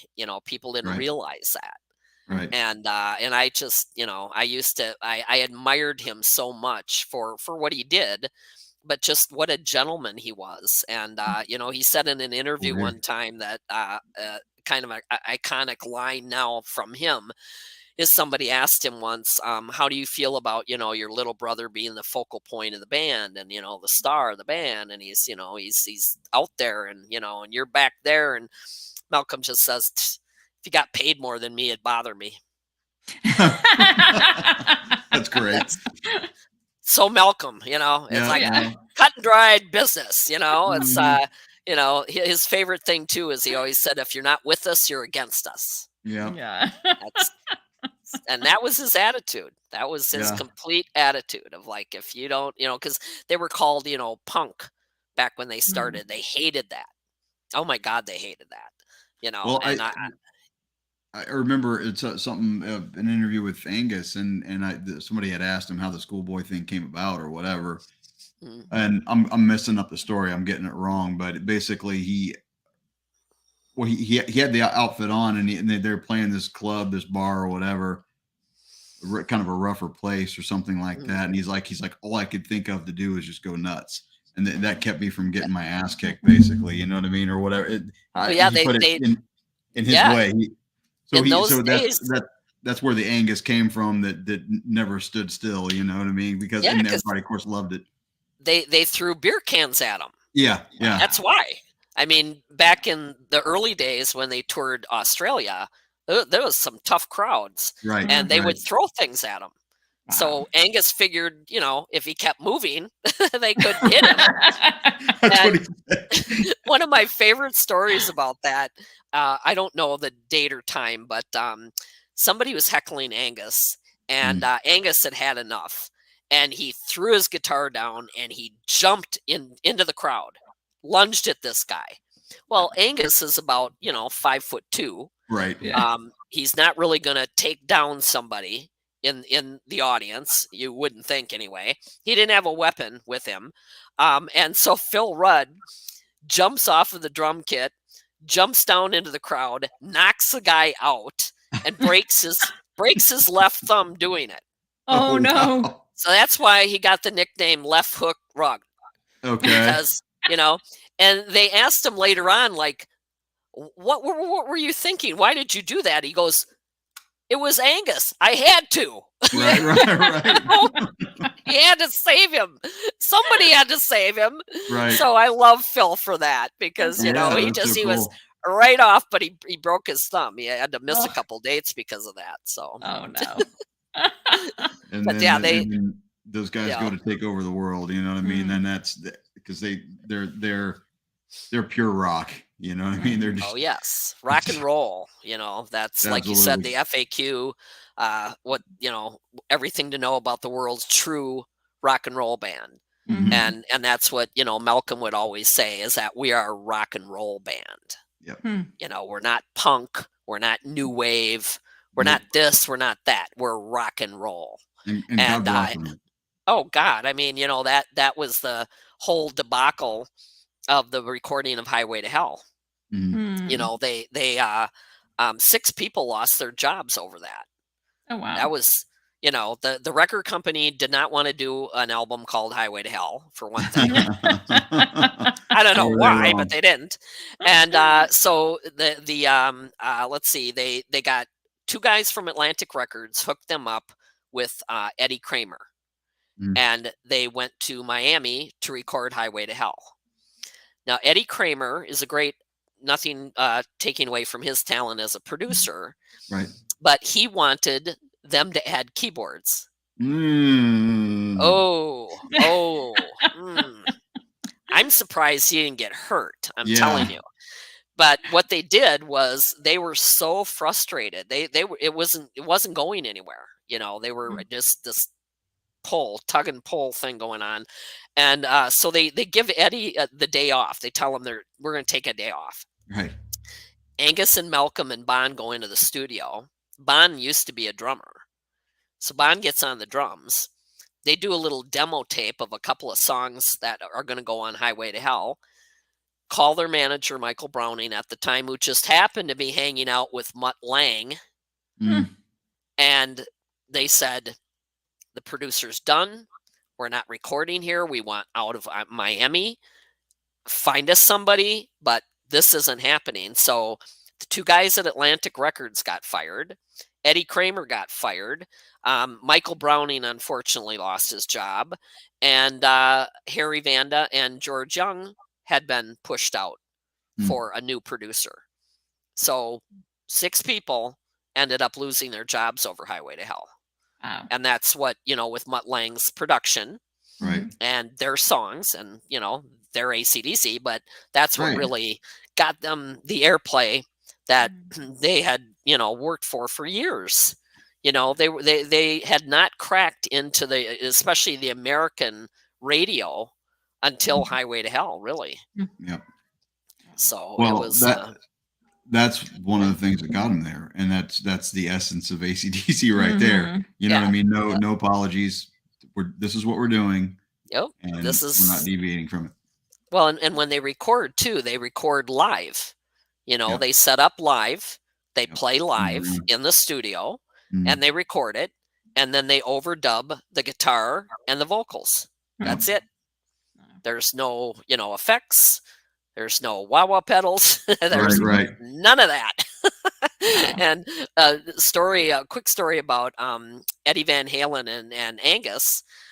They were playing at one of the big Monsters of Rock shows. I can't remember which one it was, but some guitar tech had put together this whole board of goodies, that you would play with, on the floor, you being a guitar player, you know what I'm talking about. Yeah. And so he brought Angus up on stage because he had a surprise for him. Eddie went along and he had all the new stuff, all the new gadgets, and it was all there, and it was for Angus. Well, Angus took a look at it and he kind of walked around it a little bit and he said, I can't use this. Right. And Eddie's eyes were, and he looked over at Eddie and he goes, you take it, mate. You'll know what to do. Right. That was it. That's it. That's it. I plug into my Marshall. That's what I do. Yep. I love that about them. Yeah. What's funny is those guys both used the same wireless unit for a while. Yep. Schaefer wireless unit because it was the one thing back then that had a line boost and it had a certain sound, and both those guys actually there's a bunch. I think Brian May have used one for a while too, but so but it's funny, and not to get too into the weeds, but both those guys were big Marshall users, and of course they sounded different in each of their hands, and both were glorious. You know what I mean? It was just sure. It's just iconic players, iconic amps, and all that stuff. So love it. AC/DC too. They were when you start really breaking down their tunes, they're a lot less simple than a lot of people seem to think they are. They're not easy to learn at all. People think they're easy. Yeah, really? Not. No, it's there's a lot of, they got 2 guitar players obviously, and then but it's not just a few chords. It's like you really got to get the intervals right. Even Back in Black has some intervals that nobody really it doesn't really sound right. First of all, you got to have the right tone. Most people use too much gain. Doesn't sound right, and they can't play like that. So it's that descending lick, that recurring descending lick in Back in Black, single note line. Well, and what I love about Phil Rudd too, he's my favorite. Not to take away from Simon Wright or Chris Slade, but there's nobody like Phil Rudd, and he makes it look so easy. I used to love to watch him, because I love drummers, and but he said one time in an interview about the secret to how he fits in with the band, and he said, I know when not to play. Right. Yeah. That's the thing. And they're pocket players, all of them, and he holds down the pocket, and it never sounds like it's dragging, but it also never sounds like it's rushed either. You know what I mean? It's just right there. There. Yeah. Yeah. And then you got, like I said, there's certain intervals going on in a lot of those tunes that if you don't get them right, doesn't sound right. Mhm. Um, Well, and as Malcolm said, he always said, "If it doesn't swing, it doesn't work." yeah, that's it. Yeah. And that's, they had just this. I mean, I still today, uh, Malcolm Young, Phil Rudd, and Cliff Williams, best rhythm section ever. Yeah. I Mhm. mean, Yeah. when I first heard those guys, it was like a steamroller. Mm. It is. They It were, really is. yeah, yeah. If they're coming at you like a locomotive train, and you better, either get out of the way or you're going to be run right over. And I love that about those guys. Mhm. It's just That's it. so fun. It's it. There, you can't be in a bad mood listening to AC/DC. It's I just just said that. I just said that online. if you if you want, Dude. if you're looking for something to pick you up, if you're looking for something to make you feel invincible, that's one of my go-tos for sure. There, Uh, I was going to write an article about that, about like if you need to, like, you want to pick a fight with somebody, or you're in a conflict, listen to TNT, yeah, or you've had enough, and you're not giving anymore, listen to If You Want Blood, You Got It. yeah, I right. mean, there's a song for every mood. Yeah, That's awesome. yeah, I know. And to this day, they're one of the few bands that still there's a few of them out there that do it to me still, but they're one of the bands that whenever they come on anywhere, wherever I am, I first of all I stop and listen, but they always give me chills. Oh yeah. Especially like Thunderstruck, the whole build up to when Thunderstruck starts, the whole intro, everything, getting up into the chorus, every time, it never Well, gets old. And there's a cool paranormal story to Razor's Edge.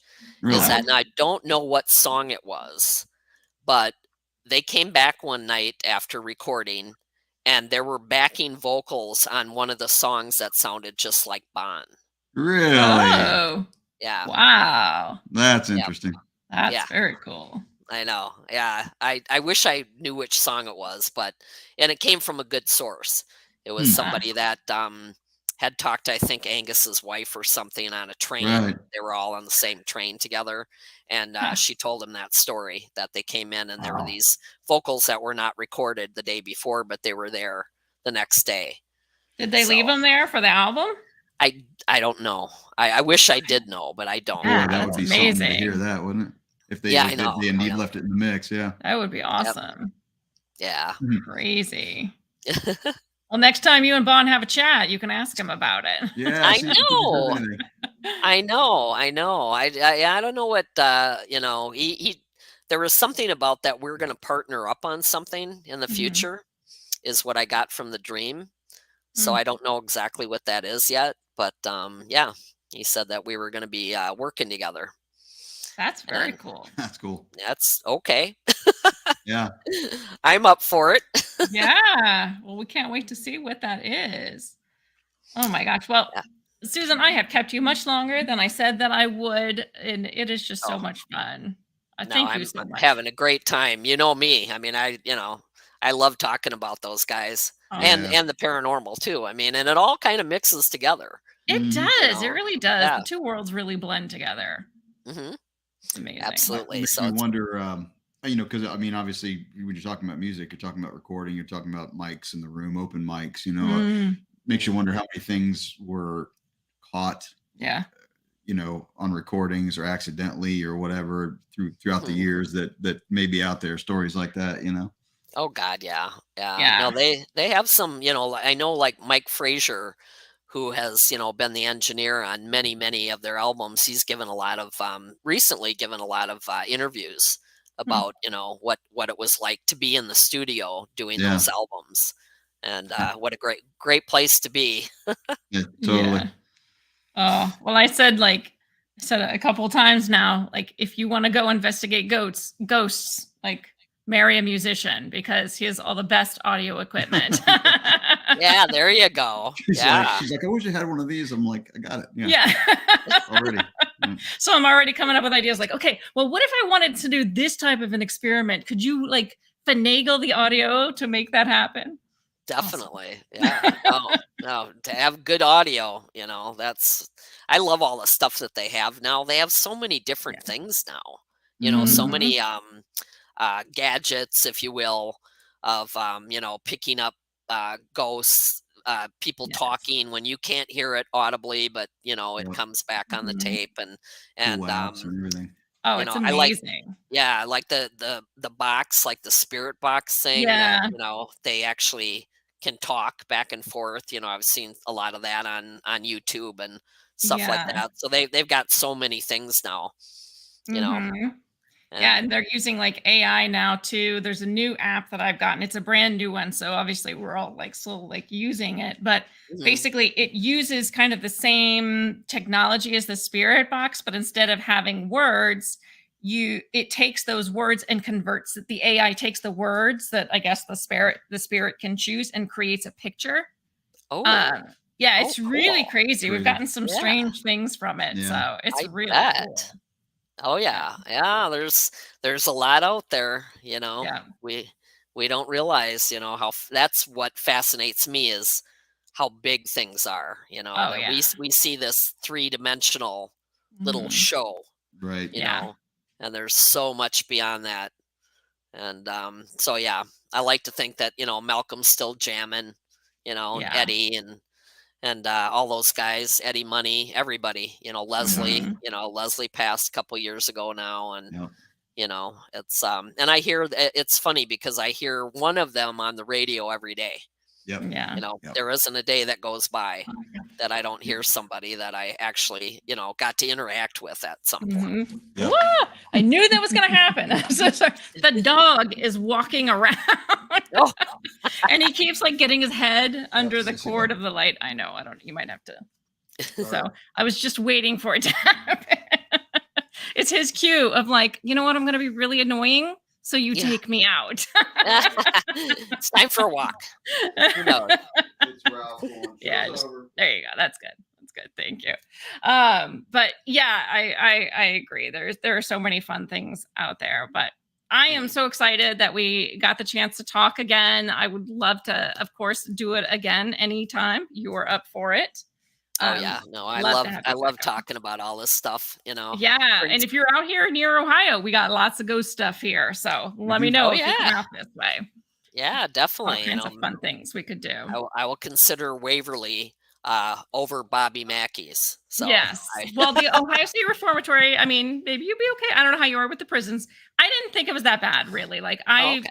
I really didn't get, I mean, I didn't get like a bad No, vibe from it's it. really interesting and stuff. I wasn't like freaked out or anything like No. that. It is cool to Mhm. be in there and see Yeah. and all that. I mean, it's a prison, Yeah. but it Yeah. wasn't like it wasn't overly like freaky, I don't think. That's But good. Yeah. yeah, Yeah, it just was a lot of so much energy. My Yeah. daughter is a forensic psychologist, fun. and That's awesome. she used to work at San Quentin, Oh, Oh, wow. Oh my literally. gosh. And that would be- she had to live in a house on grounds during the week. Mhm. And I went to visit her and her fiance and then her husband. So I had to sleep in a house on the grounds of San Oh, Quentin. And I'm not kidding. It creeped me out so yeah. badly because it's such a massive building, Right. and it was built for like 3,000. I think there's like 5,000 inmates in Oh my there. gosh. So I'm feeling the energy coming off the building itself. I mean, just all the people in it.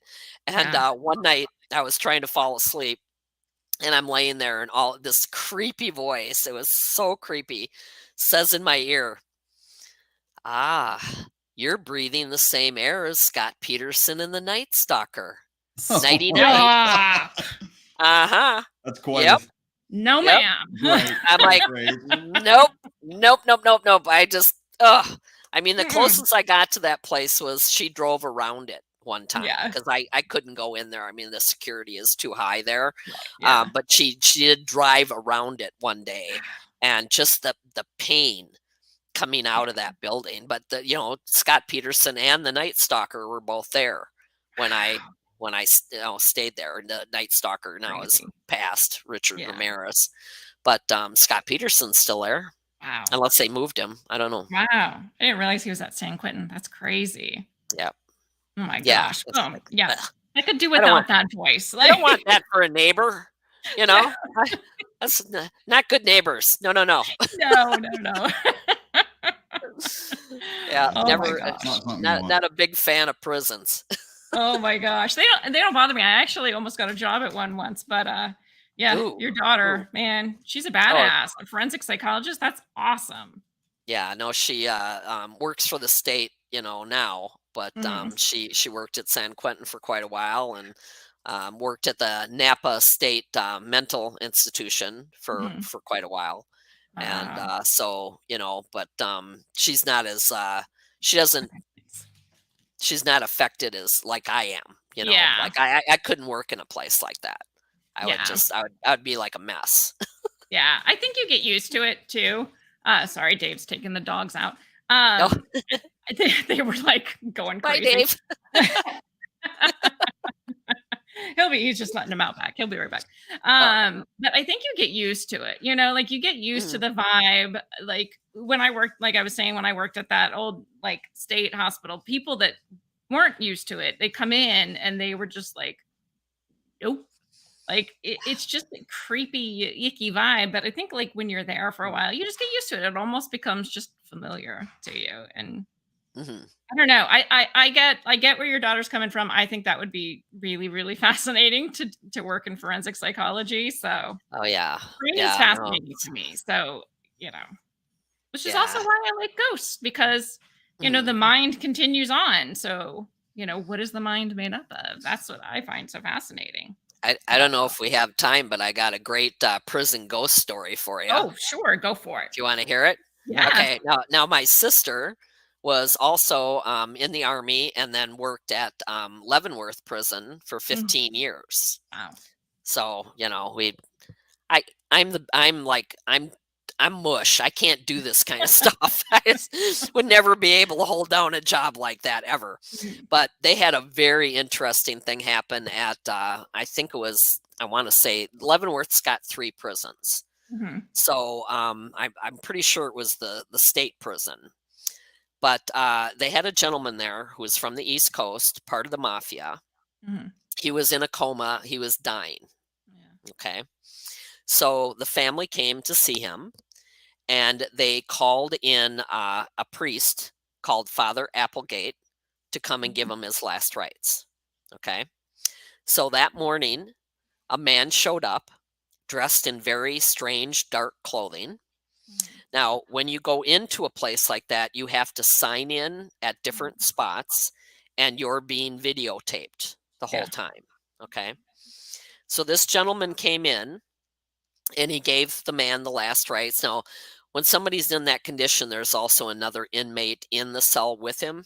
Mhm. So the videotape shows while the last rites were being given to this prisoner, the inmate looks like he's praying, like he's Mhm. sitting in a chair with his head down. Now, he gives him last rites and he leaves. Okay. So they bring food that doesn't get eaten. They bring drinks that don't get, drunk. And so after this gentleman leaves, the inmate is pouring out the orange juice that was Mhm. left into the sink. Yeah. The guy in the coma sits straight up in bed and says, "Don't pour that out. I want to drink it." So now he's not in a coma. Right. He's, aware of everything. Wow. Now, I don't know how long he lived after this, but he did Mhm. live for a bit. But the weird thing is that afternoon, Father Applegate shows up. Now, he's from Leavenworth. He's a younger Mhm. man. He's Yeah. dressed in modern clothing, and he's the real priest that they called. So the prison, of course, the red Right. lights go off like, Yeah. wait a minute, wait a minute. There was already a priest in here this morning. Yeah. So they go back, and his signature is in each checkpoint, Yeah. but he doesn't appear on any of the video. Oh wow. Oh, that just gave me Boy, that's chills. weird. Wow. That's Yeah. There, crazy. there are guards today that won't talk about it because they touched the guy. They Wow. escorted him in. Right. Man, And the that's real crazy. Father Applegate showed up in the afternoon, and the prison went off the charts. There, what do you mean? We already had it. He was already here. But the guy that came in the morning, he doesn't show up on the video. That's crazy. And obviously, like, the cellmate didn't notice anything weird either. I mean, this guy must have looked like a person, like a regular person. Oh yeah, he was a person. Definitely a physical person. But yeah, when you look at the videotape, it shows the guy in bed. Yeah. And the inmate with his head down like he's praying. Mm-hmm. And there's no priest. That's crazy. Wow. So Ugh. yeah. Ugh. Creepy stuff. Yeah, that's like maybe a priest working overtime in the afterlife. Well, I tried to figure that out. I tried to figure out, like, maybe there was an Applegate that didn't serve out his sentence. Because I think it was a soul exchange. I think that the priest that showed up, exchanged souls with the guy that was dying, and spent how many weeks left that he had on his sentence. I don't know. That's all I could make sense of. I was trying to make sense of why, who this guy was. All of a sudden this guy wasn't sick. He wasn't in a coma anymore. That's so crazy. Yeah. And he knew about the orange juice. Which theoretically, the guy in the coma shouldn't know anything about the orange juice. Not at all. And no, he demanded, I want to drink that. I want to drink that. Like, whoa. Really looking forward to that orange juice. Yeah. Well, they say that Al Capone, when he was in Alcatraz, he used to scream every night at somebody called Jimmy wouldn't leave him alone. Wow. So he was haunted every night that he was in Alcatraz. Wow. That's crazy. I don't know that either. Yep. I knew he'd seen like something in Alcatraz, but I didn't know the whole story about it. It's fascinating. Yeah. Obviously somebody he had offed. Right. That figured out a way to come back and visit. Right. Yeah. You got Al Capone. He can't go anywhere. Yep. I gotcha. You're stuck. So that's crazy. Wow. Very, very cool, but creepy stuff. Yeah. Which we love. Right. Yeah, absolutely. The creepier, the better. Oh yeah. Yeah. It's just crazy. No idea how to explain that stuff. Yeah. No. Yep. That's wild. And I'm going to be thinking about that prison preacher guy for a while. I know. It's better in movies. It's so good. Oh my gosh. Dogs, I think, are scratching to be let in, but well, thank you so much, Susan. It's been amazing as always. Thank you. And I love talking about all of it, and I really appreciate you having me on. And anytime you need me, just give me a call. Absolutely, I will. And for everyone who has enjoyed this, there actually will be a part 2 coming up soon on Mindforked, Akashi Chris's channel. It's Lulu in the background, giving her 2 cents. So date to be determined, but I think you guys will be getting a little more into the book you wrote, past lives, all of that fun kind of woo. So I can't wait to see the conversation you guys have. I know it's going to be amazing. You're going to love Chris. She's a riot. She's awesome. Yeah, I'm looking forward to it. Have a great time. Well, thanks for having me. Of course. And do you want to tell everyone where they can find you, where they can find your info, all that good stuff? Yeah. I have a website, susanmasino.com. I'm on Facebook and Instagram, and all 6 of my books are on Amazon.com. So yes, so go buy them, and I will have the links in the description below for you guys for all of that. Thank you so much. All right, thanks so much, Susan. Thanks. Have a good night. Bye bye. You too. Thank you guys so much for joining us. I'm glad you joined us during this kind of special episode tonight. We had a lot of fun. And let me get this. Thank you so much. And we'll see you guys on Thursday for our live show at 9 p.m. Eastern. Bye.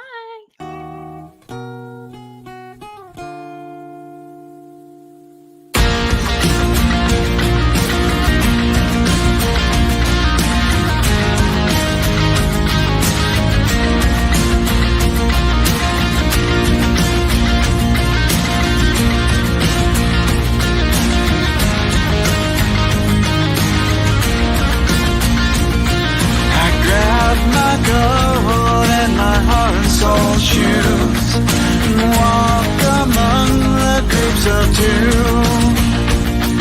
It's not ideal, it's just how we feel. It's a shame we're easily amused. The only cure for this forward motion is to make emotion fly away. The air is cold, but the water's not frozen. I see ripples rolling every day.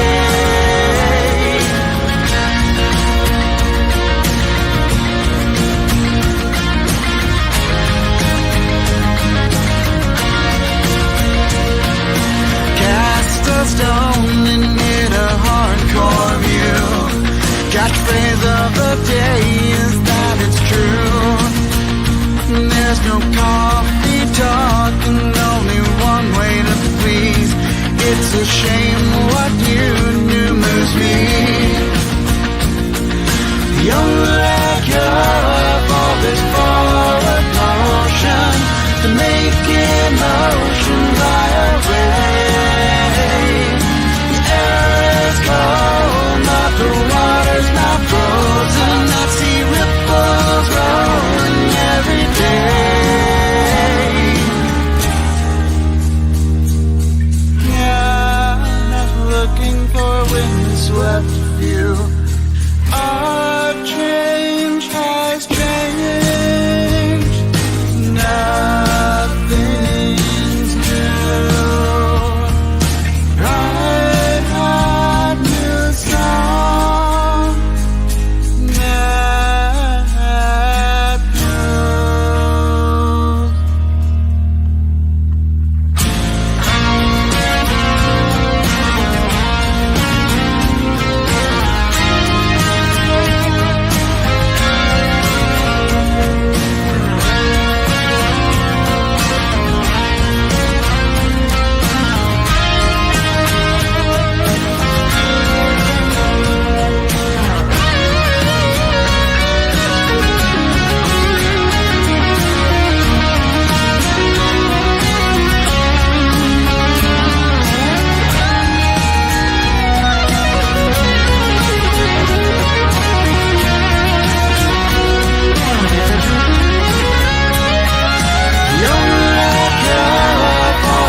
This forward motion